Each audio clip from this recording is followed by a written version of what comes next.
Olá, que bom que você está aqui para nós estudarmos mais um capítulo do livro do Apocalipse. E hoje nós vamos estudar o capítulo 10, que tem como título João e o livrinho aberto. Com a cena vista por João, que é descrita no capítulo 10, no verso 1 e 2 nós lemos o seguinte: Vi outro anjo forte descendo do céu, envolto em nuvem, com um arco-íris por cima da sua cabeça. O rosto era como o sol e as pernas como colunas de fogo.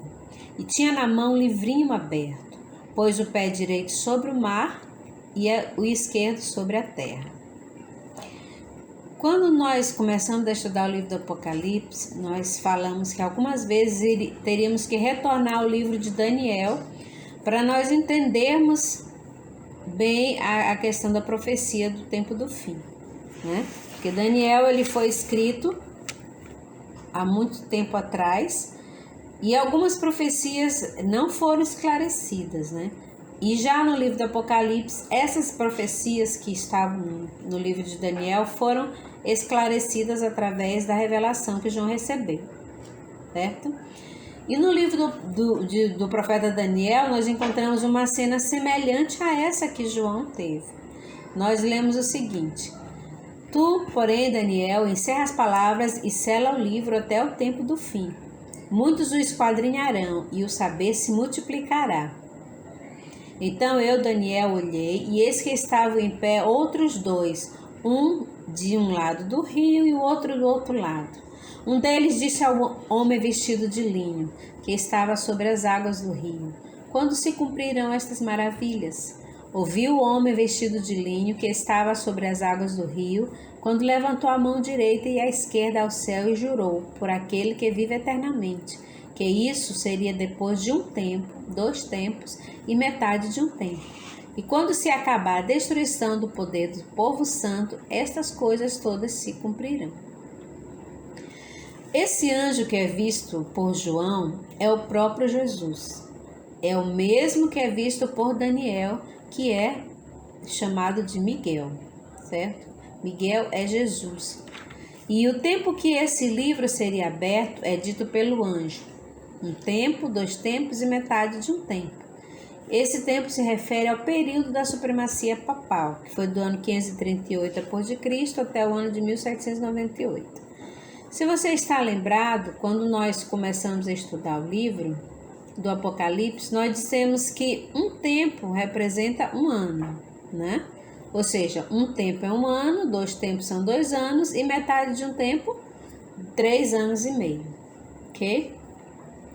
E no calendário judaico, o mês ele tem 30 dias. 3 anos e meio em profecia representam então 1260 anos, né? 1260 dias que profeticamente são 1260 anos literais. Ou seja, justamente o período em que a supremacia papal iria ocorrer, certo? Os 1260 anos, foi do ano 538 até o ano 1798. Mas o que ocorreu nesse ano de 538? Foi justamente esse ano em que a última tribo bárbara foi expulsa de Roma, porque ela estava impedindo que o papado assumisse a liderança total do mundo de então, né?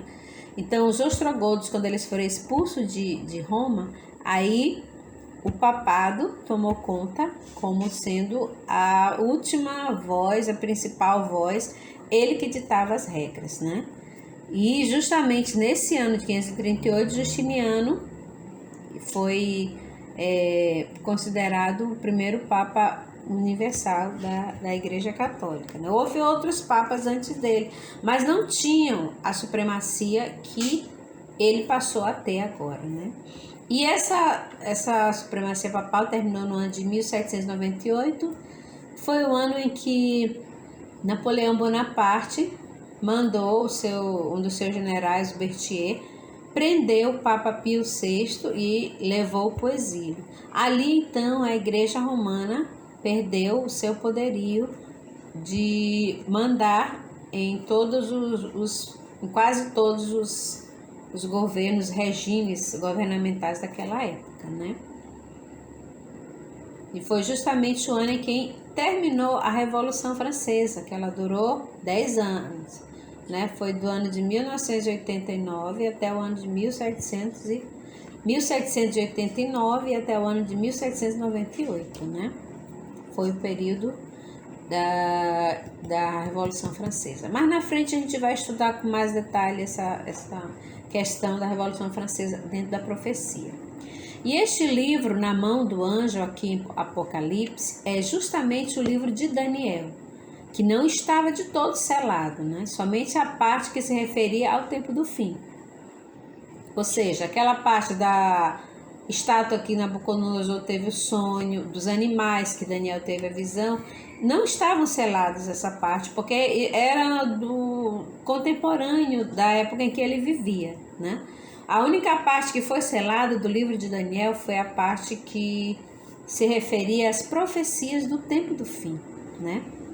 Lá em Apocalipse 10, do verso 5 ao 7, o anjo fez um juramento. Então o anjo que via em pé sobre o mar e sobre a terra levantou a mão direita para o céu e jurou por aquele que vive pelos séculos dos séculos, o mesmo que criou o céu, a terra, o mar e tudo que neles existe. Já não haverá mais demora.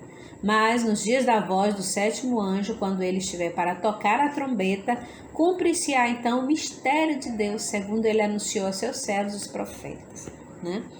De acordo com os estudiosos, o mistério de Deus se refere à pregação do Evangelho nos últimos dias, né?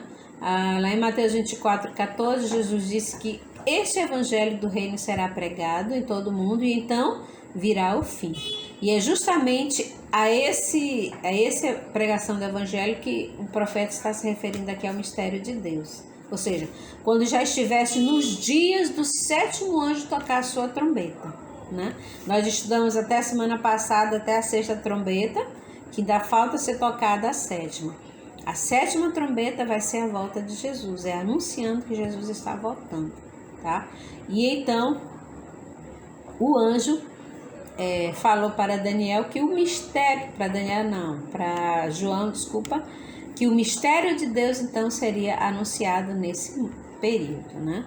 Aqui o próprio Jesus jura por ele mesmo, Criador, né?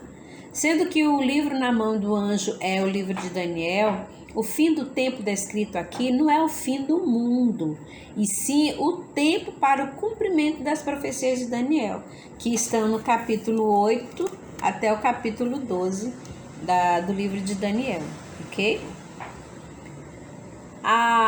As duas principais profecias referentes ao tempo do fim no livro de Daniel é aquela profecia que nós acabamos de ler ainda há pouco, sobre um tempo, 2 tempos e metade de um tempo, né? Que vai dar do ano 538 depois de Cristo até o ano de 1798, como nós já vimos, né? Os 1260 anos de supremacia papal. E a profecia das 2300 tardes e manhãs, né? Que vai do ano 545 a.C. até o ano de 1844. Mas na frente a gente vai estudar com mais detalhe essa profecia aqui para você entender melhor o que elas significam, certo? Então foi dada uma ordem para João. Que ordem foi essa? No verso 10 nós lemos o seguinte: a voz que ouvi vinda do céu estava de novo falando comigo e dizendo: vai e toma o livro que se acha aberto na mão do anjo em pé sobre o mar e sobre a terra, né? O fato do anjo estar com o pé no mar e na terra refere-se à abrangência da mensagem contida no livro de Daniel, que ela deveria ser anunciada de forma mundial. Todo mundo deveria ouvir essa mensagem que estava contida justamente no livro de Daniel. Como nós já vimos, que se refere ao mistério de Deus, que seria a pregação do Evangelho, né? A pregação das boas novas de salvação, que em breve Jesus voltaria. Mas algo foi ordenado a João. Que ordem ele recebeu então? No verso 9 diz o seguinte: fui pois ao anjo, dizendo-lhe que me desse o livrinho. Ele então me falou: toma-o e devora-o. Certamente ele será amargo ao teu estômago, mas na tua boca doce como mel. Depois que a supremacia papal acabou, no ano de 1798, houve por todo o mundo um despertamento para o estudo da Bíblia. E várias sociedades bíblicas foram criadas na Europa, na América, né? E as profecias de Daniel referentes ao tempo do fim foram o principal objeto de estudo da palavra de Deus, pois os estudiosos daquela época acreditavam que Jesus voltaria no seu tempo. Então, o livro de Daniel foi muito estudado, foi muito esquadrinhado, né? Como ele mesmo falou, que nos últimos dias o conhecimento ia aumentar, né? Que a ciência ia aumentar. E nos Estados Unidos ocorreu a maior incidência desses estudos. De acordo com a profecia dos 2.300 dias, que está em Daniel 8,14, os estudiosos chegaram à conclusão de que a purificação do santuário se referia à volta de Jesus. Eu gostaria só aqui rapidinho de ler para vocês esse verso que se encontra em Daniel 8,14, diz assim: e ele me disse, até 2.300 tardes e manhãs, e o santuário será purificado. Então os estudiosos acreditavam que o santuário a ser purificado seria a terra. E essa purificação, né, através do fogo, ela iria ocorrer justamente com a volta de Jesus, de acordo com o que Pedro fala na sua segunda epístola, no capítulo 3, do verso 7 ao 12. E o batista Guilherme Miller, ele foi um dos estudiosos de mais destaque. Ele pesquisou toda a profecia e concluiu que ela se encerraria no ano de 1844. Daí então ele iniciou um movimento conhecido como Millerita, né? E com seus estudos ele concluiu que a profecia de Daniel 8,14 ia ter o seu cumprimento exatamente no dia 22 de outubro de 1844. E com os estudos adicionais de Samuel Snow, juntos eles saíram para pregar que Jesus iria voltar justamente nessa data, né? E o que representa essa experiência agridoce vivida por João, né? Lá no verso 10, diz-nos: tomei o livrinho da mão do anjo e o devorei, e na minha boca era doce como mel. Quando comi, porém eu comi, o meu estômago ficou amargo. Como eu falei, né, o Guilherme Miller, Samuel Snow e muitos outros homens começaram a pregar sobre a volta de Jesus. E este movimento ele tomou uma dimensão mundial. Em vários locais de todo o mundo foi proclamado que Jesus iria voltar no ano de 1844. Ou seja, era uma alegria, era uma notícia muito boa, algo muito doce, porque todos queriam que Jesus voltasse para acabar com a maldade no mundo, né? Então houve assim um despertamento mundial do povo se preparando para a volta de Jesus. Mas quando chegou a data e Jesus não voltou, aquela decepção se tornou muito amarga, né? Então a isso que se refere essa questão de João comer o livro, na boca era doce, porque era uma boa notícia, Jesus ia voltar e ia acabar com o pecado, tudo ia ser melhor, tudo ia ficar bom. Mas como Jesus não voltou, se tornou uma decepção muito amarga, né? Os cálculos da profecia que Guilherme Miller fez estavam corretos. O problema foi a sua interpretação, né? E de acordo com a profecia, quando o santuário celestial deveria ser purificado? O que de fato realmente ocorreu em 22 de outubro de 1844? Vamos ler novamente o verso de Daniel 8,14, que diz assim: e ele me disse, até 2.300 tardes e manhãs, e o santuário será purificado. Eu gostaria agora de passar com vocês, de relance aqui, vamos ver um pouquinho o que significa essa profecia das 2.300 tardes e manhãs.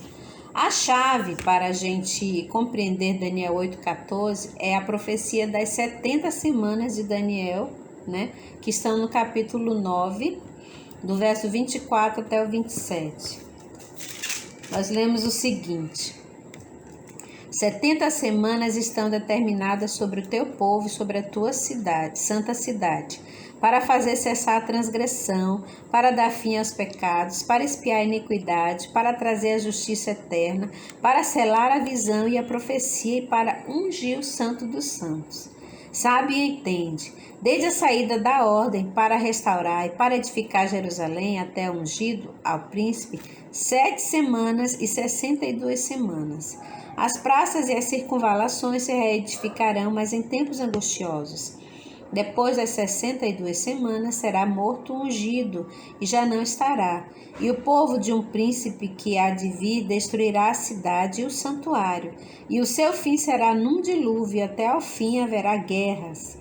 Desolações são determinadas. Ele fará firme aliança com muitos por 1 semana, e na metade da semana fará cessar o sacrifício e a oferta de manjares. Sobre as asas das abominações virá o assolador, até que a destruição que está determinada se derrame sobre eles. Ok? Então vamos tentar destrinchar um pouquinho o que significa aqui essa profecia das 2.300 tardes e manhãs, né? O cumprimento profético das profecias, das 70 semanas proféticas, né, que estavam determinadas sobre Jerusalém, ela comprova que Jesus era o Messias prometido. Ele foi tirado e ele deveria confirmar o concerto com muitos por 1 semana, ou seja, aplicando o princípio de ano, 7 semanas, seriam então 7 anos. E na metade da semana, ou seja, 3 anos e meio, faria cessar o sacrifício e a oferta de manjares, né? As 70 semanas proféticas, ou os 490 anos literais, tiveram início com o decreto de Artaxerxes, o rei da Pérsia, no ano de 457 a.C., autorizando a reconstrução de Jerusalém.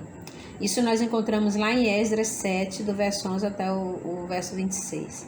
De acordo com Daniel 9:25, avançando 7 semanas proféticas, ou seja, 49 anos literais, nós chegamos ao ano de 408 a.C. Foi quando terminou a reconstrução da cidade de Jerusalém. Depois disso, viajando 69 semanas, ou seja, 483 anos, nós chegamos ao ano de 27 depois de Cristo, quando o Messias seria ungido. Jesus, então, neste ano foi batizado e iniciou seu ministério público. E conforme a profecia de Daniel 9:27, o Messias faria uma firme aliança com muitos por 1 semana, ou seja, 7 anos. Mas na metade da semana, isso quer dizer no ano 31 depois de Cristo, Jesus morreria, pondo fim a todo aquele serviço sacrificial do Antigo Testamento. Após a morte de Cristo, restavam ainda 3 anos e meio da última semana profética, né? Ou seja, quando Jesus morreu, não houve mais a necessidade de os sacerdotes oferecerem os sacrifícios para fazer expiação, porque o sacrifício de Cristo seria definitivo, porque todo aquele sistema cerimonial, eles apontavam para a vinda de Jesus, que um dia ele viria e morreria como o Cordeiro de Deus que tira o pecado do mundo, de acordo com o que João Batista falou, né? Jesus seria o Cordeiro de Deus. Mas na metade dessa semana, ou 3 anos e meio, quando Jesus faleceu, ainda restavam mais 3 anos e meio, que nós vamos chegar ao ano 34 da nossa era. Estes anos ainda serviram para a pregação do evangelho aos judeus. Esse período profético das 70 semanas termina justamente no ano 34 depois de Cristo. Foi o ano em que Estevão foi martirizado. Ou seja, quando os judeus apedrejaram a Estevão, eles selaram de uma vez por todas o destino da nação judaica. Eles deixaram então de ser o povo escolhido de Deus, porque eles rejeitaram o Messias, né? Rejeitaram definitivamente como nação a vinda de Cristo sendo o Messias, né? E nesse tempo houve uma grande perseguição contra os cristãos em Jerusalém, e estes foram dispersos para muitos lugares. E Saulo, que era um dos fariseus que consentia na morte de Estevão, ele se converteu ao cristianismo, e o evangelho então foi pregado aos gentios, né? Estas 70 semanas, ou os 490 anos, eram um período seccionado, ou seja, um período cortado do período maior de 2.300 anos. E se nós subtrairmos 490 de 2.300, nós temos um período restante de 1.810 anos. Acrescentando-se a este resultado a data de 34, o ano do apedrejamento de Estevão, nós chegamos à significativa data de 1844. Fazendo uma comparação entre o calendário judaico e o nosso atual, que é o gregoriano, o dia da expiação, ou seja, o dia da purificação do santuário, que era o 10º dia do 7º mês, ele coincide com o dia de 22 do mês de outubro do ano de 1844. Então, os que estavam pregando a volta de Jesus para esse ano acreditavam que a purificação do santuário seria a destruição da terra, né? Mas o que de fato ocorreu no dia 22 de outubro de 1844? De acordo com Hebreus 9, de 23 a 25, nós lemos o seguinte: era necessário, portanto, que as figuras das coisas que se acham no céu se purificassem com tais sacrifícios, mas as próprias coisas celestiais com sacrifícios a eles superiores. Porque Cristo não entrou em santuário feito por mãos, figura do verdadeiro, porém no mesmo céu, para comparecer agora por nós diante de Deus. Nem ainda para se oferecer a si mesmo muitas vezes, como o sumo sacerdote cada ano entra no Santo dos Santos, com o sangue alheio. Ou seja, quando Jesus ascendeu ao céu depois da sua ressurreição, ele entrou no santuário, no lugar santo. E justamente no dia 22 de outubro de 1844, ele passou do lugar santo para o lugar santíssimo. Ok? Jesus entrou no santuário que está no céu. Nós já vimos aqui em estudos anteriores que realmente existe um santuário no céu. Esse santuário que Moisés fez aqui na terra era uma figura do santuário que estava no céu, que está no céu, né? Deus mandou que Moisés fizesse de acordo com o que ele fosse lhe mostrado, né? O santuário celestial. Ou seja, Jesus, hoje em dia, ele está no céu, no lugar santíssimo. E o santuário que deveria ser purificado estava no céu. Assim como o sumo sacerdote entrava no dia da expiação no lugar santíssimo uma vez por ano, de acordo com Hebreus 30, verso 10, Jesus, o nosso sumo sacerdote, entrou no lugar santíssimo para fazer expiação pelos nossos pecados. Então, deu-se início ao juízo investigativo, que terá o seu final pouco antes da volta de Jesus. Paulo fala que o julgamento ele vai começar pela casa de Deus, né? Então, quando Jesus entrou no santuário, no lugar santíssimo, ele deu início a esse juízo investigativo. Por quê? Porque está passando em revista a vida de todos os seres humanos que já passaram aqui por essa terra, começando por Abel, que foi o primeiro que morreu, né? E quando Jesus, melhor dizendo, que é Deus também, né? Quando Jesus terminar o julgamento dos mortos, ele então irá iniciar o julgamento dos vivos, né? Quando terminar esse julgamento, aí então se encerra a intercessão de Jesus. Mas na frente nós vamos estudar sobre isso também, né? Quando Jesus sai do santuário, do lugar santíssimo, é porque encerrou a sua intercessão. E aí então vai sair aquela ordem lá de Apocalipse 22, que diz: quando o justo continue na prática da justiça e o impuro continue na prática da impureza, né? Porque aí a sorte de todas as pessoas estará selada, né? estará decidida. Quem aceitou o sacrifício de Cristo, quem confessou os seus pecados, vai receber o perdão e vai estar do lado dos salvos. Mas aqueles que rejeitaram o sacrifício de Jesus, que não quiseram saber nada sobre Deus, sobre a salvação, infelizmente esses estarão do lado dos ímpios, né? Queridos, hoje é o tempo que Deus está nos dando para nós tomarmos essa decisão.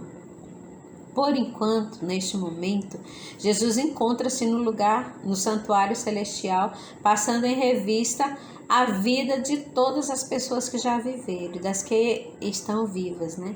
A mensagem do livrinho aberto refere-se ao grande desapontamento de milhares de pessoas que aguardavam Jesus voltar em 1844, né?